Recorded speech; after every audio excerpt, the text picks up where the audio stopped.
4 महीने पहले रची गई थी महिला की हत्या की साजिश। रिश्ते का भांजा ही हत्या करने के लिए हो गया था तैयार। हत्या के लिए गाजियाबाद से खरीदा गया था मोबाइल। अस्सलाम वालेकुम, नमस्कार, आदाब, सत श्री अकाल। मैं हूं आपके साथ नबील अख्तर और आज मैं आपके लिए लेकर आया हूं एक ऐसी कहानी जो रिश्तों पर से यकीन उठा देने के लिए काफ़ी है, जिसमें एक फुल प्रूफ प्लानिंग के साथ वारदात को अंजाम दिया गया, लेकिन अपराधी पुलिस की पकड़ में आ ही गया। तारीख थी 21 जुलाई 2024, वक्त सुबह 9 बजे। प्रियंका अपने बेटे विनय के साथ अपने छोटे बेटे से मिलने के लिए मुजफ्फरनगर जा रही थी। बेटा विनय बाइक चला रहा था और प्रियंका उसके पीछे बैठी थी। प्रियंका उत्तर प्रदेश के ज़िला मुजफ्फरनगर में गांव टिटौड़ा की रहने वाली थी। उसका एक बेटा पुरकाजी में गुरुकुल में पढ़ता है। प्रियंका उसी से मिलने के लिए अपने दूसरे बेटे के साथ घर से चली थी। जब प्रियंका और विनय गांव दुल्हेड़ा के पास पहुंचे, तभी दो लड़कों ने उनकी बाइक को ओवरटेक किया और अपनी बाइक उनकी बाइक के सामने लगा दी। दो बदमाशों में से एक ने तमंचा निकाला और गोली चला दी। गोली चलते ही विनय ने बाइक को दौड़ा लिया, मगर इसी बीच उसकी मां प्रियंका गाड़ी से नीचे गिर गई और विनय उसे छोड़कर मौके से भाग गया। गोली प्रियंका को लग चुकी थी और गोली मारने के बाद बदमाश मौके से फरार हो चुके थे।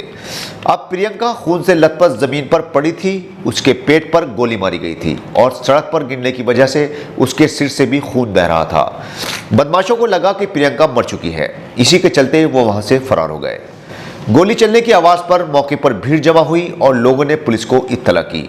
पुलिस भी मौके पर पहुंची। तब तक प्रियंका जिंदा थी। पुलिस ने उसे अस्पताल भिजवाया। प्रियंका को काफ़ी हद तक होश था। इसी बीच पुलिस ने उससे पूरी बात मालूम की।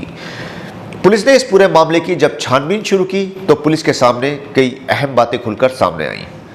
उसमें सबसे बड़ी बात जो पुलिस ने नोट की थी वो थी प्रियंका की अपने पति से अनबन। प्रियंका का पति प्रवीण सऊदी अरब में रहकर काम करता था। पुलिस ने प्रियंका पर हमला करने के कई पहलुओं पर काम किया, लेकिन प्रियंका पर हमला करने की कहीं भी कोई वजह सामने नहीं आई। पुलिस का सीधा शक प्रियंका के पति पर गया। पुलिस ने उसकी सीडीआर निकलवाई तो सामने आया कि वो पिछले 7 दिनों से लगातार संदिग्ध नंबरों पर बातें कर रहा था और जिन नंबरों से वो बातें कर रहा था उनकी लोकेशन उसी जगह की मिली जहां पर प्रियंका पर हमला हुआ था। बस फिर क्या था, पुलिस को लीड मिल चुकी थी। पुलिस ने इस बिंदु को पकड़ लिया और सबूत जुटाने शुरू कर दिए। पुलिस ने इन दोनों नंबरों को ट्रेस किया और इनको ट्रेस करती हुई राहुल और निशांत तक जा पहुंची। राहुल प्रियंका का रिश्ते का भांजा लगता है। इन दोनों से पुलिस ने पूछताछ की तो साजिशों के पन्ने खुलते चले गए। दोनों ने पुलिस को बताया कि प्रियंका का पति प्रवीण उस पर शक करता था। प्रवीण का कहना था कि प्रियंका का चाल चलन अच्छा नहीं है। इन दोनों का अक्सर फोन पर झगड़ा भी होता था। मार्च 2024 में प्रवीण सऊदी अरब से मेरठ अपने परिवार में आया था।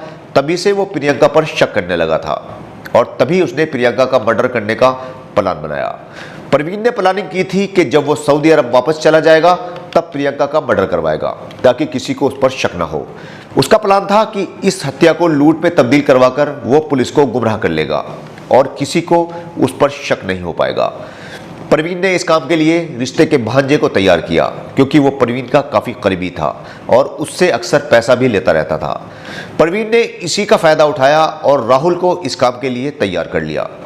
राहुल ने इस प्लान में अपने साथ फैक्ट्री में काम करने वाले अपने दोस्त निशांत त्यागी को भी शामिल किया। इन दोनों ने मिलकर 20,000 रुपयों में प्रियंका को मारने की सुपारी ले ली।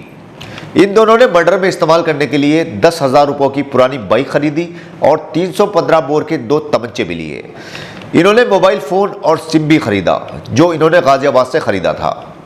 इन्होंने जो सिम खरीदा था उसी पर निशांत सऊदी अरब में बैठे प्रवीण से लगातार बात कर रहा था। 14 जुलाई को राहुल और निशांत ने मिलकर ईशापुरम में प्रियंका के घर के पास रेकी भी की और 21 जुलाई का दिन इस काम के लिए फाइनल कर दिया गया। हादसे वाले दिन प्रवीण ने प्रियंका की सारी लोकेशन निशांत को इसी नंबर पर दी। उसने ही निशांत को बताया कि आज प्रियंका अपने बेटे के साथ मुजफ्फरनगर जा रही है।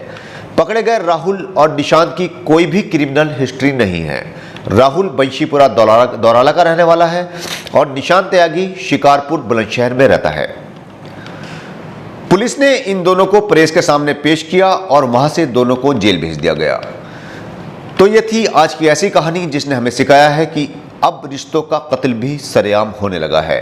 आप भी अलर्ट रहिए, अपने आसपास होने वाले हर घटनाक्रम पर पूरी तरह से नजर रखिए, सतर्क रहिए, स्वस्थ रहिए और देखते रहिए क्राइम हलचल विद नबील अख्तर। जय हिंद।